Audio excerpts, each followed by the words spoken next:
the ordinance, primarily take over the tree permit process from the county, currently administered by the county within the city, and then of course just to modernize the code and to beautify the city overall. So won't go through all of the slide, but you can see it's a pretty complex process already. So an applicant has to do a dual process, one with the county and one with the city when they are submitting application for any development within the city. And there's some big problems to that, not only confusion for an applicant, but also projects are out of the city's control. We don't have the final say in what happens with a project, and that's even affecting things going on right now as we're trying to do some revitalization along the 27th Avenue corridor. So once this process is assumed from the county, we have one single contiguous process where an applicant is submitting to the city. The city gets to make their own priorities. This project is priority one, needs to be reviewed first. Then it is reviewed first and isn't made to wait in line behind numerous other projects on a county desk, someplace behind projects that are going on in various other parts of the county. And the city has other control over everything from what are permit application fees to the process overall. And not to mention, and one last, back to that slide, is there's a decent amount of permit application fees and mitigation fees that are collected from city projects. Right now, that goes to the county so that they can do tree planting projects typically within unincorporated areas of the county. So that's money, tens of thousands of dollars every year that gets lost to go, and once the process is moved in-house, that can be used to fund landscaping on any city projects. So the second objective, modernizing the code. So of course, just incorporating current standards that after a while codes need to be updated to incorporate. So things like CPTED, so crime prevention through environmental design, to allow for that to be incorporated. Flood-friendly landscaping, which is primarily ways of helping sites to reduce the water usage. So we keep the water for using for human consumption as opposed to just dumping it all on lawns, and helping to reduce stormwater pollution. We have changed some of the other minor standards, but it's as far as the beautification and updates, we're no longer requiring knee walls around the perimeters. We've added some exhibits to make the code more user-friendly for applicants. We want them to spend their time designing the project and not figuring out the code. So for things like their site triangles, permitted fence materials, help to refine what is and is not allowed, again, as part of consistency and beautification, including that the nice side of the fence is facing out and not towards your neighbors. Some of the other aspects of modernizing the code is we will now have a city landscape manual. The benefit of that is, of course, we want to make it easy for an applicant to navigate through the process. If we give them standard specifications, details, they love just using those. It makes it easier for them, and it also provides a means for the city to make minor tweaks without having to go through an entire code update again just for a minor technical specification. We're going to, there's provisions in the code to make code enforcement easier for landscape issues, embedding code enforcement language within the main part of the landscape code so there's less confusion for code enforcement staff. And of course, having clarity and consistency so it's easier to read and understand for everybody that's using it, and making sure it integrates better based on recent county, state, and federal regulatory changes that produced some conflicts with the code in the past.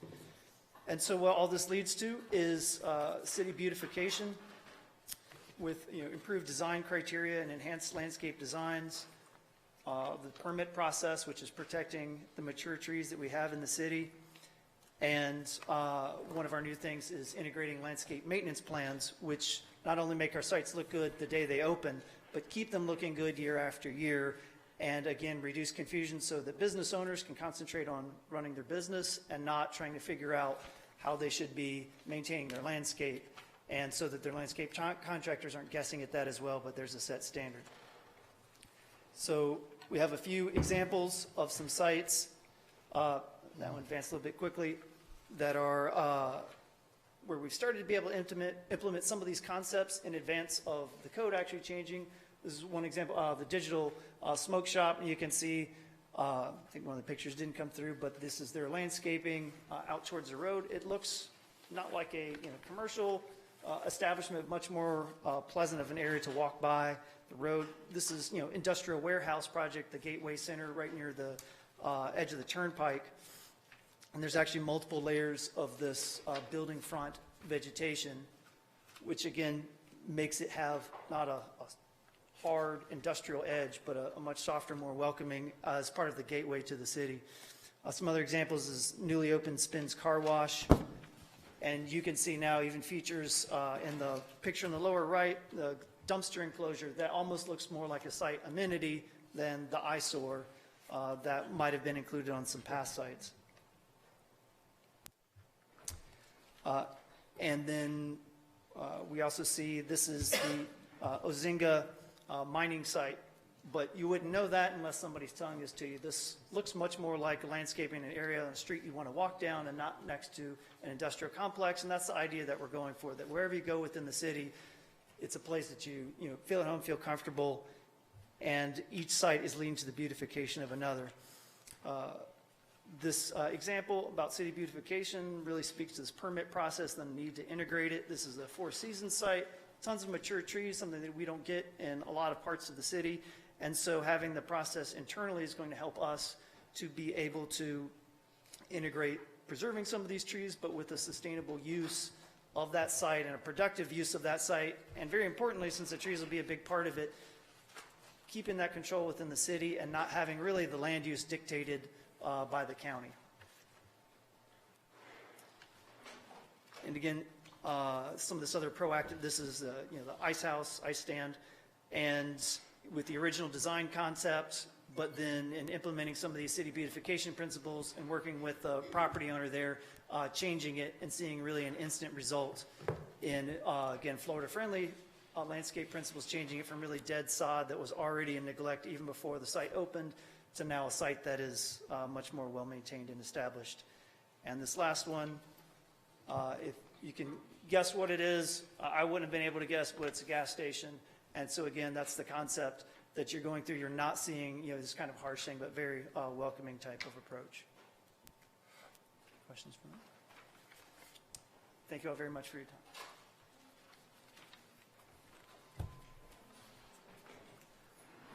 That summarizes the changes that we're proposing. If you have any questions, we'll be happy to take those.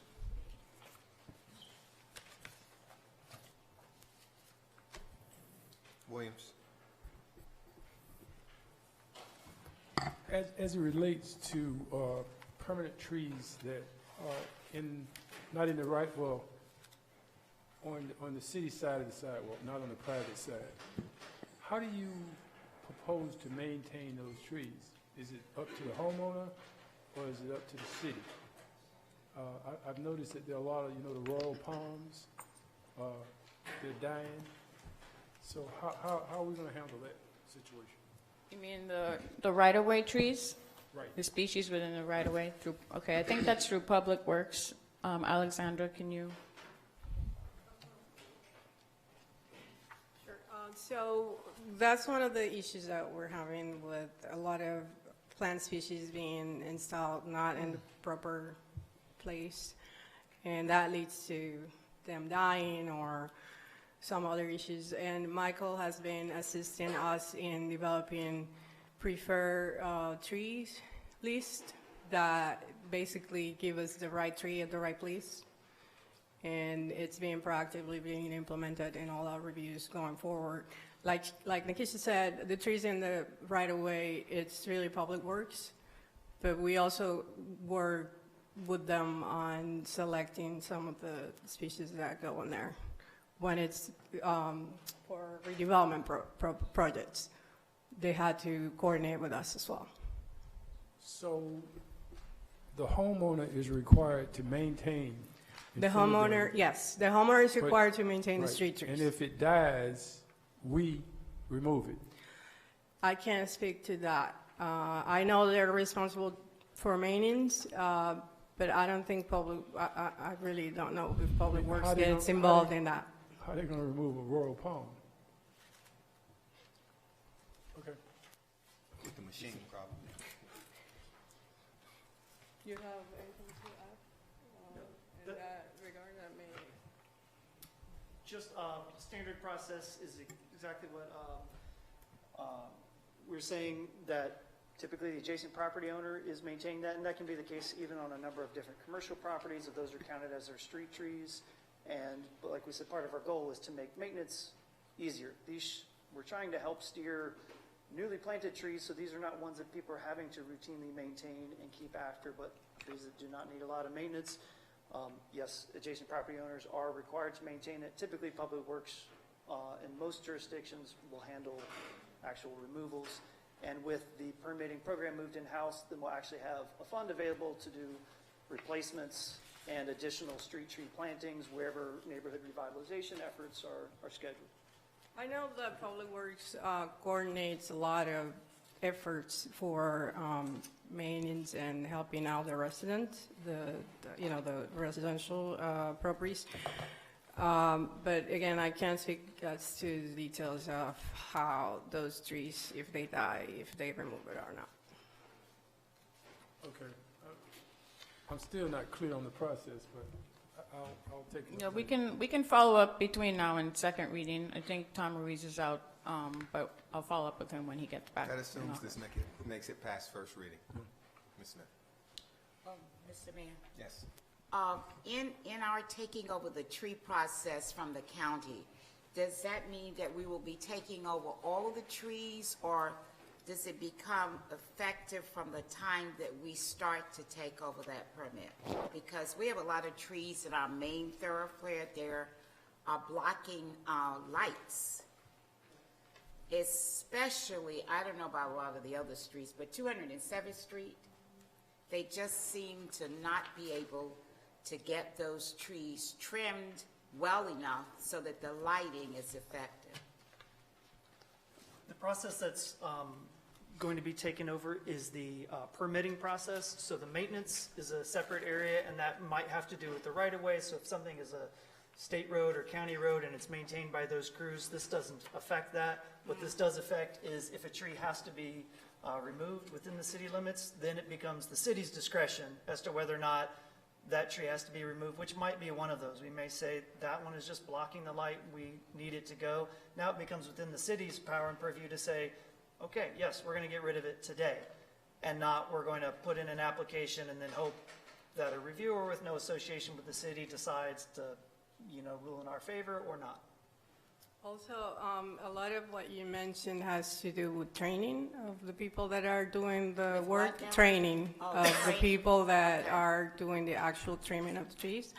So part of this new code would allow for us to interact with the personnel doing that work and provide guidance as to the proper way to trim to allow for lights to be work in an effective way.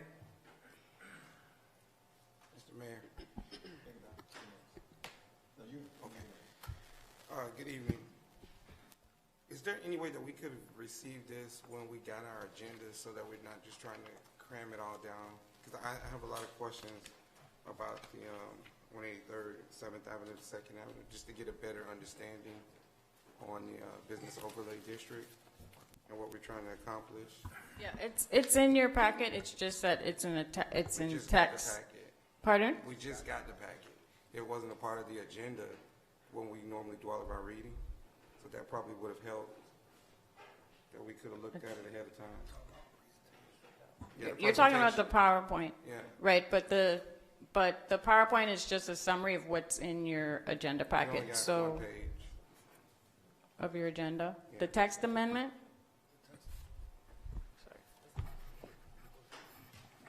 Do the mayor?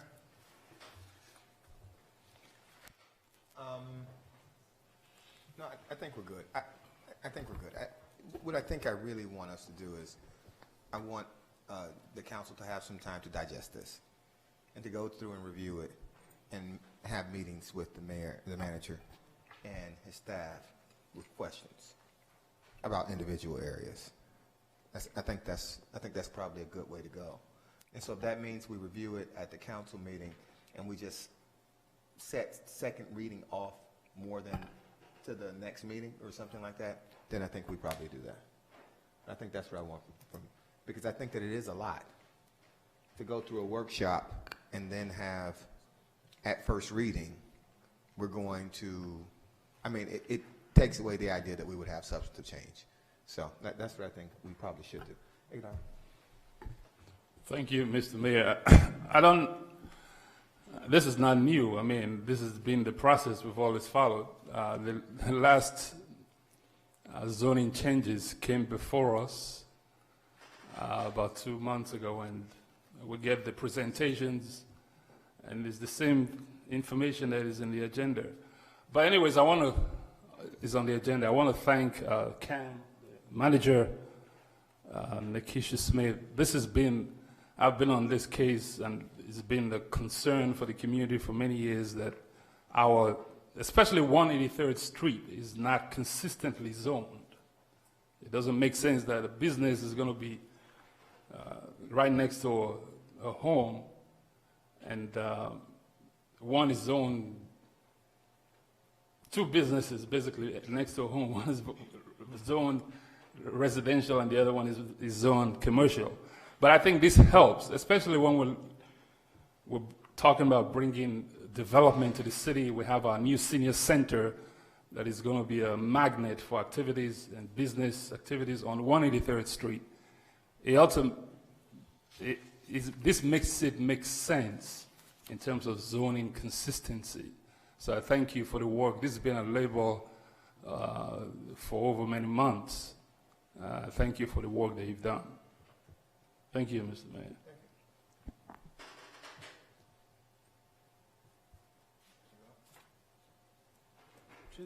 Just in closing, I'd like to thank you all also. I really enjoyed meeting with you all and what you put together.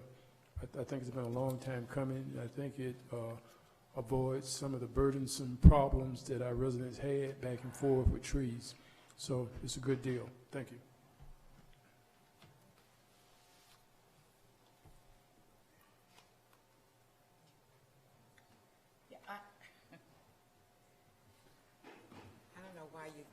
I do have a question, and mine is in reference. How did you know that? Because we kept doing this. Mine is in reference to the fences and the walls, the perimeter hedges, and all of that in the city. And in my checking, I didn't really see the height that was being that we should be using. Because some fences are 8 feet, some are 6, some are 4. Yeah, we didn't change the height of the fences. We didn't change them? No.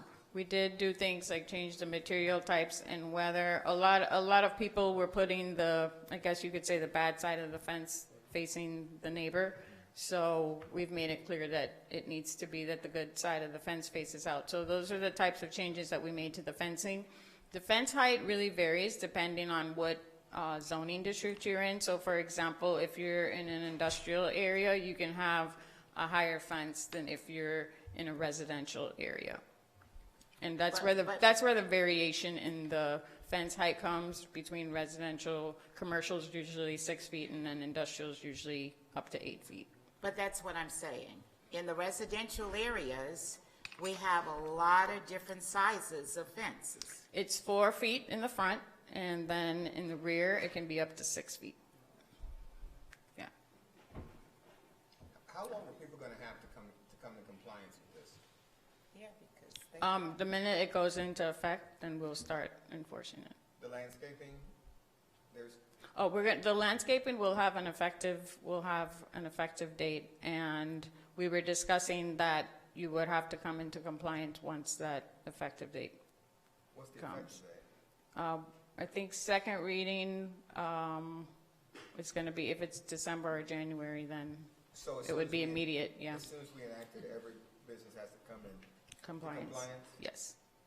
What's the cost of that for those businesses? Average, have we talked to them about that? No. When we did the last landscape ordinance, it was the same. If you were non-conforming, you did have to come into compliance. I know when we did the sign ordinance, didn't we Yeah, for the sign ordinance, it was different, but when we did the landscape ordinance Okay. before, Let me finish my question Okay. before you speak. I know when we did the sign ordinance, we amortized it just because we understood Right. there was a cost. So we allowed businesses time because they would have to actually do stuff. Why wouldn't we do something like that here? We can, if that's the wish of the board, we can amend that.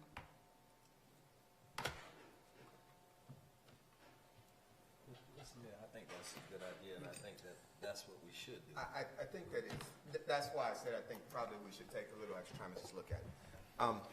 Because I think that we do need to take away the process from the county. And I think that we do need to control landscaping. I'm sorry, what did you say? I think that we do need to take a little extra time and actually look at it and actually have conversations about this. I think we do need to take over the process from the county. Oh, okay.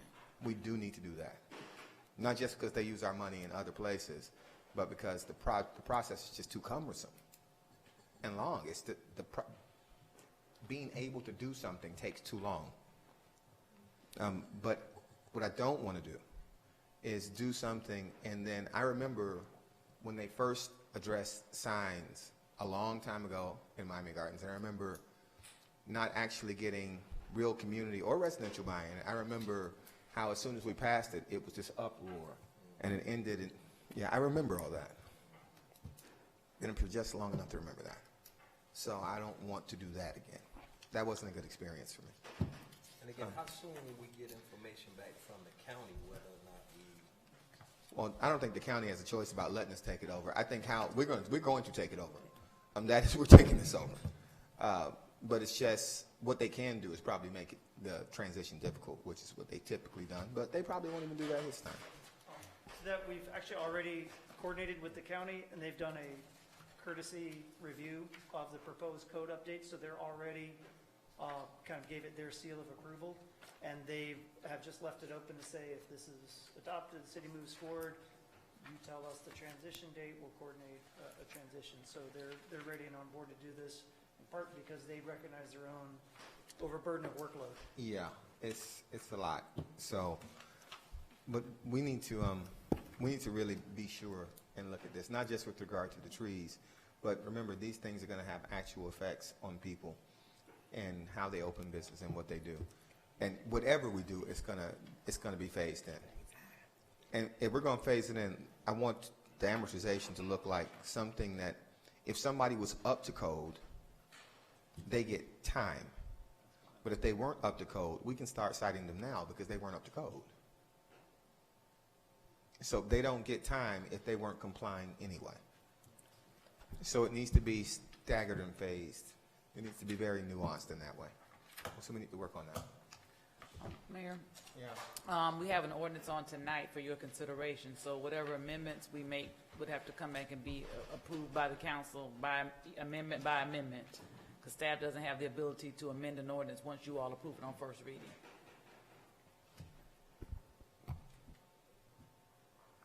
So are you saying that we then should pull that ordinance? Is that what you're saying, though? No, Oh, okay. we're not going to pull it. We might defer it until the next meeting. Oh, okay, So, okay. because I don't want to re-advertise it. Right. Yeah, So and we'll yeah. just defer it versus pulling it. Yeah, totally. Yeah, so we can talk about that when we open the meeting in 29 minutes. Okay. But but during that time, if we do something like that, I think it's incumbent on everybody to just really go through it, especially about the areas. Like I know you're going to have questions about trees and landscaping. So when that comes back with the manager and you all working with staff, I would like the document to be as, substantially compliant with all of everything, if possible. Mr. Mayor, Yeah. could we entertain that? Because this has been a long conversation. I'm particularly talking about what they call a business, what do you call it? Transition, what do you call it? BTO The district. business transition? Yeah. Yeah. Can we stagger this, this approach to engaging this item? Because if you have issues with the parking and the trees and landscaping, we can maybe take piecemeal this in terms of address that issue. I don't necessarily have an issue with that, but just remember that when you affect one thing, you're affecting the other. So when you affect how businesses develop along that corridor, you're just by the nature of doing that, you're affecting how they interact with the houses that are already there. So I think that's why they brought everything at once. But I don't have a problem taking it piecemeal. Sure, thank you. I mean, nothing's going to be ever permanent. We're going to always be revising and amending codes. So, I think it's undue burden for people who have waited for this. Yeah, thank you. Well, being new to the council, that's why I wanted to get brought up to speed on the BTO. So that was my issue on the business corridor. Okay. Yeah. Well, and I just don't know who would. I mean, I know that we are anxious for change to transition that corridor because we think major commercial corridors should be used for commerce. So you need to. That's a good land use plan. If you have major commercial corridors, having stuff that actually generates, significant ad valorem taxes and business activity. I mean, it's a really good idea. So I know we're anxious for it. I don't know that, I don't know that the residents along 183rd Street are necessarily anxious for it because they are residents along 183rd Street. So I don't know. It's an interesting thing, and I don't mind piecemealing it if that's the will of the council, because that would be the will of the council. But we just need to understand that when we affect what businesses can do along the corridor, we're affecting, just by its nature, affecting how those businesses interact with the residents that are already along the corridor. They are living there right now. So we just need to be really, really, really careful about how that looks. So, but we can decide that at council meeting when this comes up, one way or the other. Mr. Mayor, what would that look like for you? I hear some unreadiness from Councilman Leon in terms of the business, the BTO district. What do you need a presentation from? Well, no, I think I need council to be comfortable and informed and aware. And so when you get something and it's right there in front of you right now, and it sounds good, sometimes the unintended consequences of a good idea can be really bad. So this is a good idea. Have we really looked at the unintended consequences of it? So when the attorney said that, this is going to go into effect when we pass it now, and the fact that there is no amortization, it's just a little thing. So what we would have done is we would have been passing something that immediately required everybody to spend thousands of dollars instantly. That's what we would have done just now. So if we waited, I don't know, a couple of months, I don't know that another meeting is going to hurt.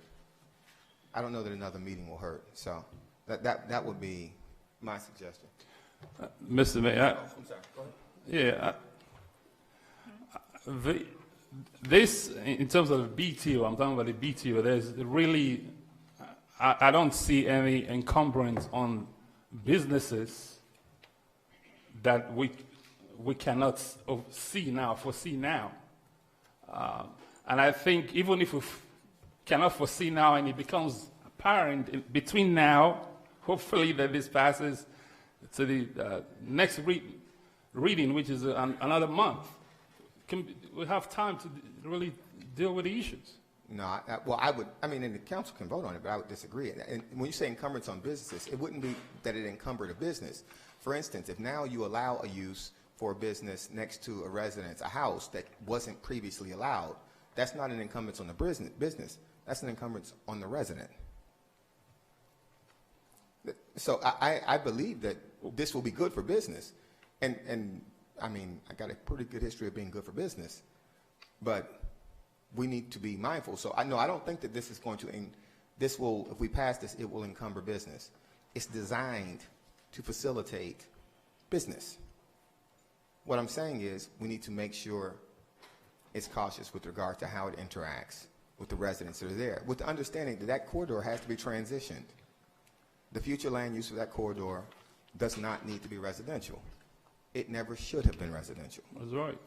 It never should have been residential. But how we transition that has to be very careful. And so I don't, and listen, not for nothing, but that one change would have been bad for business.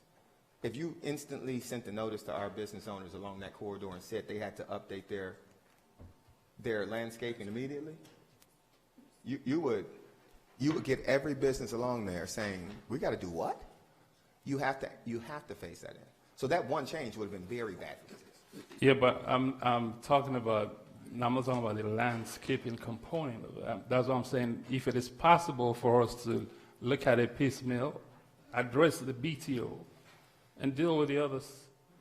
Yeah, no, You mean, excuse me, Mr. Mayor, are you saying take it apart? Yes, yes. Take the components If apart? because I'm hearing some unreadiness in terms of the landscaping component. All right, there are three or four different parts to this. Right, I hear most of the questions are coming from a council member who has concern, or members who have concerns about the landscaping trees component. Okay. So I'm saying if we're not ready to deal with that, then we can discuss that at a subsequent time, but deal with the BTO changes that would need to get done now.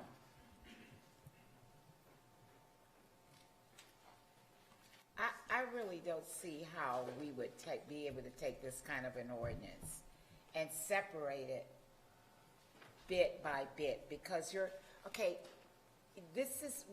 talking about a landscaping ordinance, right? Is that what you're talking about? Are you talking about separating the businesses from the residential that's on that corridor? No, That's not even, no, that's not Mr. really Mayor. logical. No, I'm not talking about a landscaping ordinance. I'm talking about the BTO. Basically, it allows for 183rd Street to be designated that BTO. Okay. That allows for it to be consistently allows for businesses across the corridor, 183rd Street. It doesn't have anything to do with landscaping. This, am I misreading this? How do we separate that? I think her point is this: when you allow for the business and the business goes and they open, then what's the landscaping requirement for the business that you just allowed to open? What's the landscaping requirement for the business that you just allowed to open when you changed the What was the zone? landscaping requirement before? So that's what would happen. It would revert back. So I think why they brought everything at once is because it's inextricably intertwined that way. So I think that's why they did it. But I mean, it'll be the will of the council. We still have issues to deal with in terms of zoning and consistent across the city. It's not ever going to be finished. So you cannot predicate this upon completing all the issues that may arise. That's impossible. Well, no, but in this overlay district, you can't. This is a specific overlay district. So we deal with zoning every council meeting, and we deal with it for specific variances and changes, but those are very specific things. We don't actually alter our LDRs very often, like not in mass. So this is something completely different than just the zoning we do.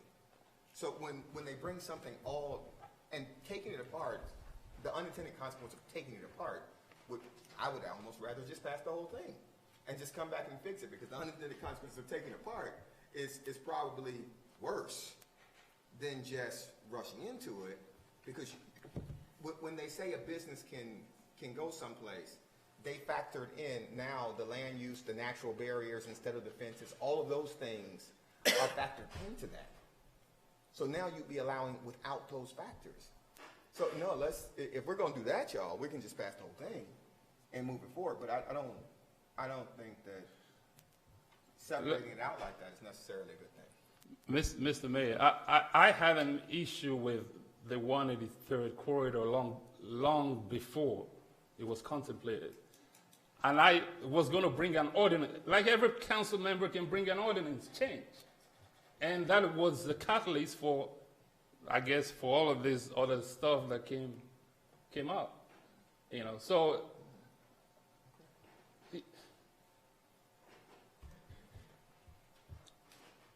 We can't vote at a workshop, but we can, the will of council, what do you all want? You want to do this in December, maybe the first meeting in December? You want to vote on it now? You want to piecemeal it out? What do you all think? Mr. Mayor, my whole point was just to be brought up to speed. Just receiving this packet, it wasn't. It wasn't in the agenda for my reading, and so I want to be able to go through all 70 pages and be able to read and be brought up to speed. That's all I'm asking for. I'm not looking for December. I'm not against it, but I just want to be brought up to speed. I know you've been here for years, and you might have been working on this, but I'm just now getting this, and I would like to read it.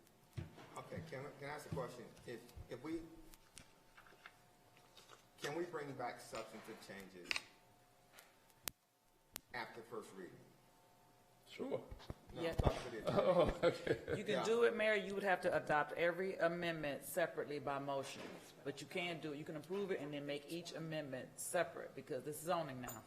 So it has staff can't make those changes once you approve it on first reading.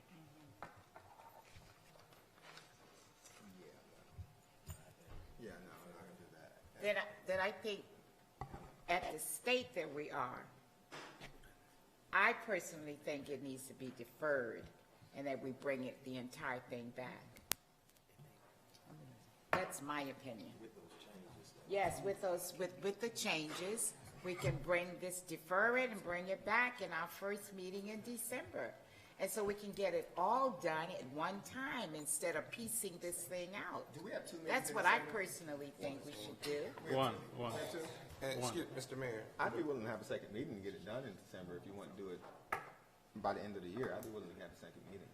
I'm Are open we to that. talking about a second workshop or No, or a an second actual council council meeting? A second workshop? Yeah.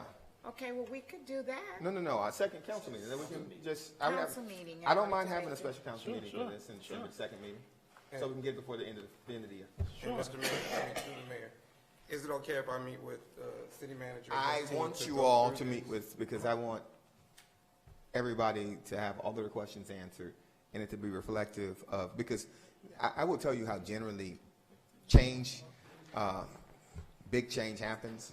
We change it, it's done by very bright people in planning and zoning. They're all very bright. They're good at their jobs. And when it is advertised, people don't necessarily come to the public hearing and talk about it because they don't really go over the pages. But when it is implemented and Joan and her folks start citing people, it goes down. Yes, It goes down. it does. And so I seen whole days just crumble like under the weight of the residents coming. So you all really need to know what it is you're doing. I'm comfortable. I'm doing that, and I'm also comfortable calling a special meeting in December so we can get it done. Because I just remembered that we'd only have one meeting in November and December, and I thought that was that is a bit much. So how does that work for advertising, Mr. Clerk? Well, once we approve it on first reading, it'll have to be advertised 10 days before the second meeting. So we would have to come up with a date. Okay, so if we approved it, what's the first meeting in December? First meeting in December is December 11th. Do we have 2 meetings in December or just the one? We're going to have, well, we have a city event that we're going to talk about on the 21st anyway with Christmas and the holidays. So we could have a brief meeting on the 21st. That's 10 days out. The 21st is a Saturday. Is it? Well, we're doing it at Monday or that Friday. Do one on Friday. That's the week of Christmas. Okay, yeah. All right, let's y'all help me. That Thursday. Mayor, may I suggest something? Yeah, go ahead. So why don't you approve it on first reading tonight? Everybody get their comments and proposed amendments to staff. Then when we have the meeting in December, council can adopt whatever those amendments. We'll put them on one document. You all can adopt those amendments if you all agree, and then we can adopt the thing in December. Adopt the articles you're talking about. Adopt Okay, the whole thing. but we're not bringing separate, No, 20 they separate put it amendments. all- We're not doing that. If they put all the proposed amendments on, like I'm saying, on a sheet, let's say, for example, and then you all say, yes, we agree to amend the ordinance in accordance with this document, then you can approve it on second reading, subject, with those amendments. If you agree, but if you don't agree, then it gets into it. My only concern is that we allow the business Well, we're gonna write something in there about that. That's going in. Yes, because I do recall the last time, Mr. Mayor, and I don't think that the city wants to go through that again as it relates to the businesses, because it's just too much. It would be too much. Yeah, I We have remember to it make too. sure that everyone is informed and have plenty enough time to do what they need to do. Mr. Mayor? Yeah. Moving forward, do we need to change the policy, or what needs to be done so that we can get the presentation before we sit down in here? We're not gonna do a workshop on a massive LDR change on the same night that it's on first reading ever again. That's probably the only thing that needs to change. We should have workshopped this maybe a month ago or 2 weeks ago, let you all ask questions and then work with staff and then bring it back, so we didn't have the pressure of first reading looming in 11 minutes. That's what should have happened. So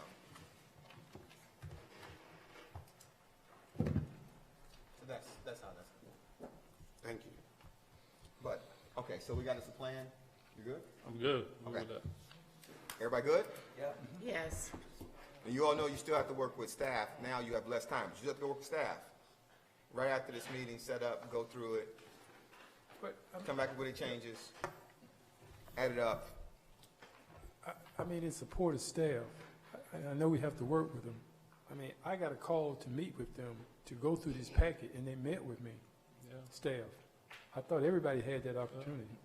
No, I didn't. Okay. And to be consistent with what Councilman Williams said, I've always given these presentations on the desk. This historically. I mean, it's nothing new. I understand you're new and you're not used to this process.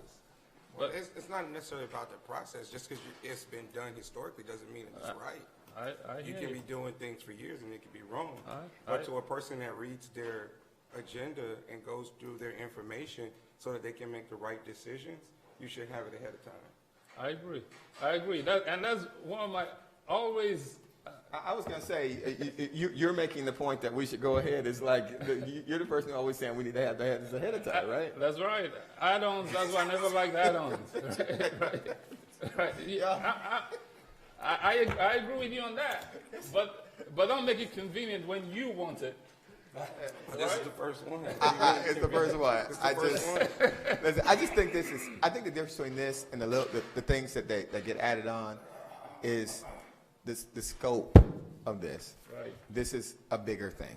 Yeah, this is not what I Yeah. bargained for, and it ought to be decoupled. I didn't. All of this stuff we just added to it. I mean, it's necessary, but not what I bargained for. All right. Yeah. So let's get that done, and we can go from there. All right. All right. Okay. Thank you. We're adjourned. I see y'all in 9 minutes.